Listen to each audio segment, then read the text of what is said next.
Hey, welcome back. Business 150, Introduction to Management. Now, this is our fourth and almost our last video in this little module on teams. And as you can tell here from this title slide, in this fourth video, we're looking at the topic of team cohesiveness. Team cohesiveness. And of course, at one level, you say, of course, you want a team to be cohesive, to work together as one unit. And we're going to look at that. It is an important benefit, but you also have to be mindful. There is a potential upside and downside to having a very cohesive team. We'll take a look at that very quickly. So we hope that after this video, you'll be able to discuss how group size, how group norms, how cohesiveness and trust affect group performance. And this, of course, very much talks about how to manage people to get the best out of them on a team or a group. So let's talk about cohesiveness. What is cohesiveness? When it comes to groups or teams, cohesiveness is the tendency of group members to unite with each other in their pursuit of group goals and to be attracted to the group and each other. In other words, cohesiveness, as just the common English word sort of suggests, is you like hanging out together, you like doing stuff, you enjoy being part of the group. It becomes then part of your identity of who you think of yourself at work and in the organization. I'm part of the alpha team or whatever the team that you're a part of, right? And so cohesiveness will expose itself not only in uniting in your mutual pursuit of group goals, perhaps formal and stated goals, but also to like hanging out with each other, to like being part of the group and the team. In general, you can see there in the second bullet point, research shows that there is a positive correlation, there's a positive relationship between a group's or a team's overall productivity and their cohesiveness. And so at its best, highly cohesive groups tend to, you see the bullet points there, engage in more internal social interaction and communication. They have more positive, cooperative, and friendly interactions. They exert greater influence, informal and social influence, as well as formal influence on team members. In highly cohesive teams, members state that they have greater overall satisfaction.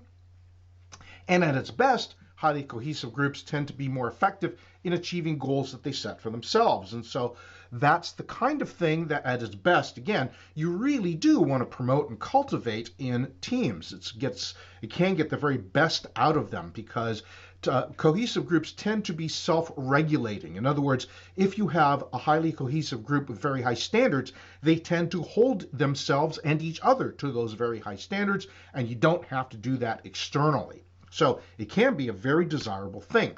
But what I want to show you is this illustration from the textbook. You see here, figure 13.2, and that is the effect of group cohesiveness and norms on overall performance. And what are we looking at here? Look at the vertical axis first. The vertical axis shows what really the team expects, what it sets as internal norms for the team in terms of performance expectations. Do you expect as a team that we are going to deliver high performance, or are you the type of team that sort of is content sort of lollygagging and just sort of phoning it in? Because that will in and of itself establish certain things, right?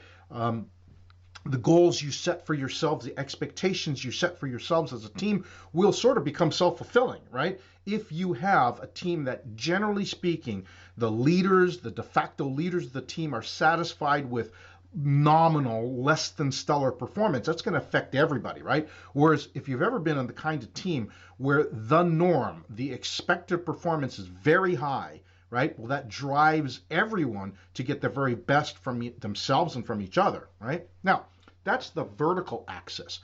Consider the horizontal axis, the level of team cohesiveness, how much they enjoy working with one another, how much they feel united, how much they feel part of the group, how much their language reflects us and we rather than I and them, right? Think about this for a moment.